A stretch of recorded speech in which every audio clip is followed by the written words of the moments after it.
Hey guys, I'm going to show you how to share Reels to Facebook group. So to start, open Facebook and sign into your account. Then you can scroll through your feed and share the reel from here, or you can click Reels at the bottom and look for the reels you want to share.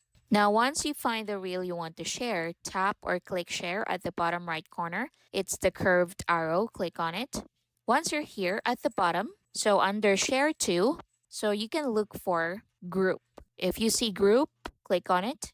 And this is how you can share to multiple Facebook pages. So you can share with up to 10 groups. So you can use the search bar to search for the groups, or you can choose these groups down here and you can check this box to select them. So let's select these and these. Quick one.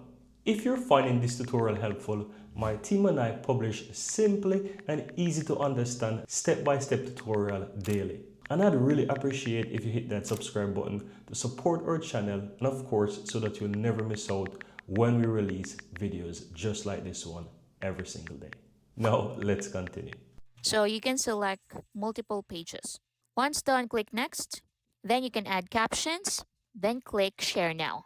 And that's how you can share reels to Facebook group. Thank you for watching.